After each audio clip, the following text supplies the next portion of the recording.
This is the Aftermarket Radio Network.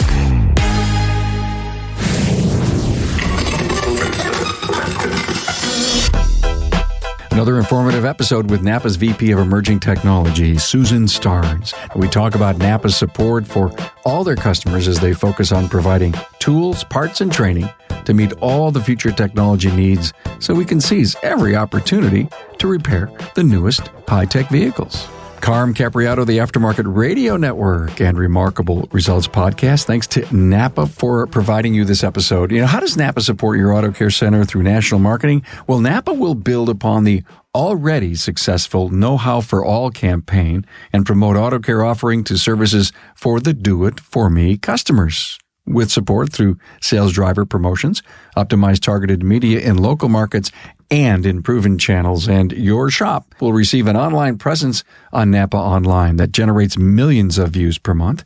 If you're interested in partnering with NAPA Auto Care and capitalizing on the NAPA Know-How for All marketing campaign, contact your servicing NAPA Auto Parts store. Susan Starnes, Vice President of Emerging Markets of Genuine Parts Company, is in the studio.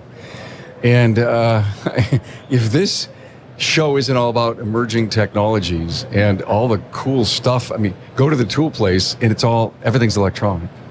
Right. It's amazing. It's very exciting. We've got a lot going on here, and there's a lot to see. So I heard some great announcements about Tesla parts. Did you have anything to do with that? I did. I was part of that conversation. There's a lot of people had things to do with that. Yeah. But yes, we have, one of the things we realized is at NAPA, we have lots of parts for EVs and hybrids, and we wanted to start telling people about it. Yeah, how cool is that? I think the announcement was like 250 some parts for Teslas. You can go and see them here in one of the booths, and I got to get over there and do that. But EVs, ADAS, connectivity, that has got to have boardroom discussions that you're probably part of. It's definitely a strategic focus for the company.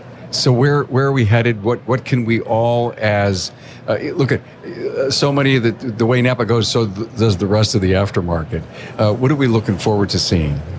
Well, it's a little bit different depending on which technology you're talking about. Sure. So I would say the one that gets the most press usually is around electrification. Yeah. And it's always interesting to me because you have to be careful about when people say electrification, what are they talking about? Are they talking about pure EVs, BEVs, battery electric vehicles, or are they talking about hybrids or plug-in hybrids? So you need to make sure you know what definition people are talking about. And we see it, we have a fairly middle-of-the-road estimate as to how fast we think that's growing in the marketplace. We expect that about 8% of vehicles in operation by 2030 will be BEVs. I think we heard some at the keynote this morning about the sheer cost of where electric vehicles are going to be.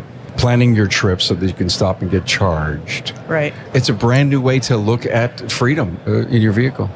It is, but a lot of the pure battery electric vehicles that are being bought, they're second cars. So it's more around town. It's not as much of an issue with long distances. Yeah. And so it's certainly coming, but it's not going to be here tomorrow. So we feel like at NAPA we are well ahead of the pack in planning for this. I don't know about you, but I'm romanced by Tesla. And I don't know why. I don't know if it's Elon or if it's the people that I've known say, that's smooth, that's fast, that's powerful, and there's no engine rumble. And so I find that piece, I have never driven one, but maybe that's one of the first things that I need to do. I would highly recommend it. See, I knew she drove. You have one? I do not have a Tesla, but I have ridden in Teslas. Yeah. And driven EVs in general, but you're right, they're smooth, they've got great acceleration, they can be fun cars. And rumor has it that they really chew up tires. They do. I've seen all of your tool and equipment partners here, and it's everything ADAS. Mm-hmm. Responsibility from your department, emerging markets, are you helping guide training and product into what you see they need to be doing?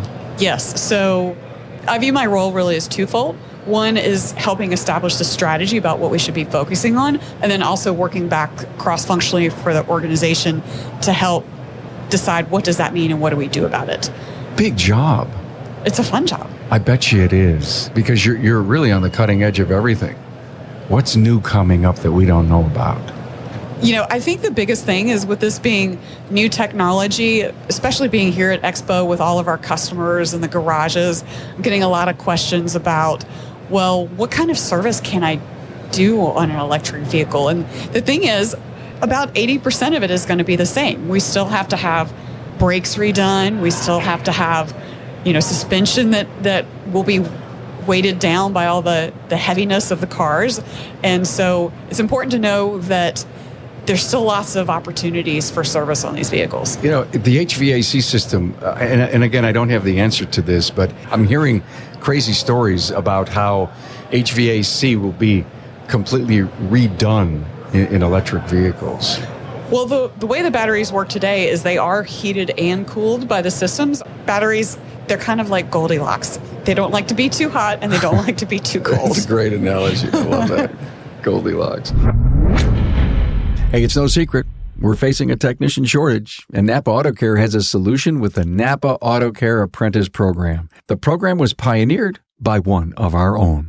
Pete McNeil and Master Technician Jake Sorensen from McNeil's Auto Care in Sandy, Utah, realized that the problem of not having technicians available for hire was not going to solve itself and decided to take action and look at a different audience of individuals available for hire.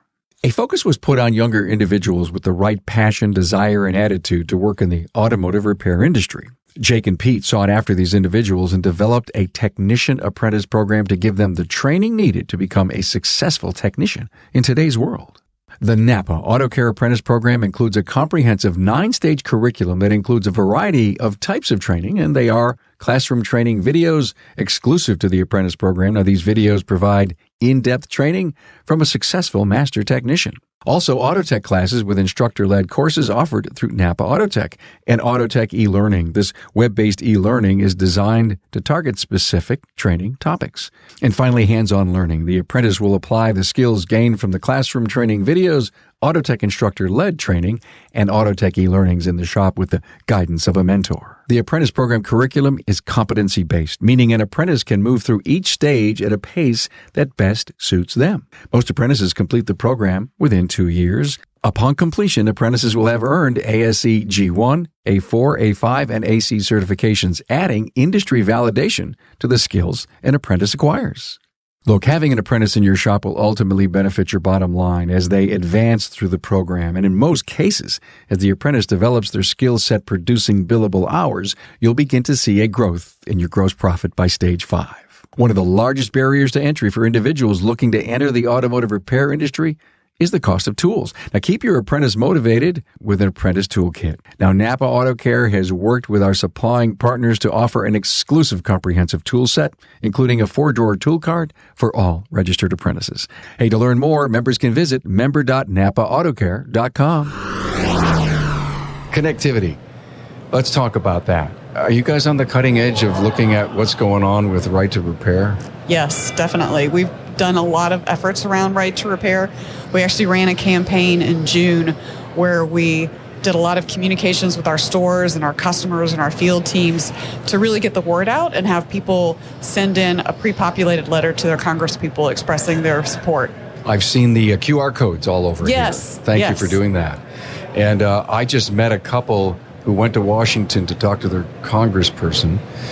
There's another couple. We're going to do an interview with the people from Auto Care and AASA, and we're really going to start promoting the how to do this. Not that you need to sign the petition, but we need at least 100 congresspeople to get this bill moving.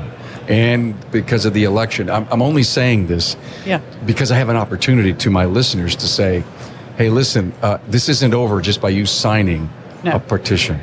No. And we've got to watch 100 congressmen get in behind this. The judge in Massachusetts hasn't made a decision now. 4 times he's delayed. Kicking the can. Yes. Thank you. NAPA's take, Susan, on the impact of the aftermarket industry on all of this emerging tech.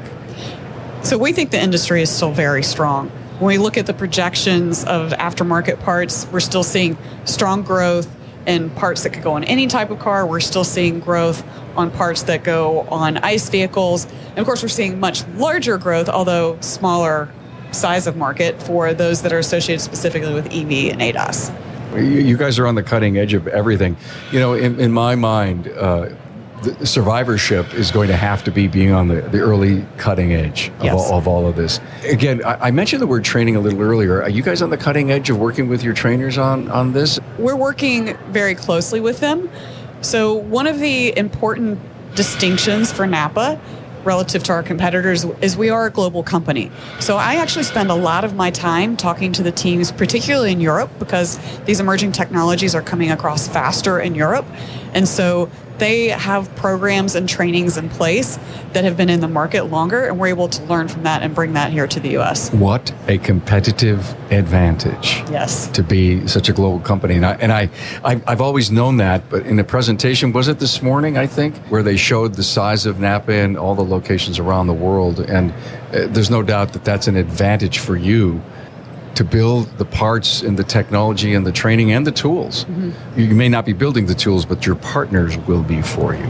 Exactly. And I think you see that here at Expo, being surrounded by all of our supplier booths and the technology that they're bringing. Yeah. And we're working very closely with them, both from a parts standpoint and also from a training standpoint.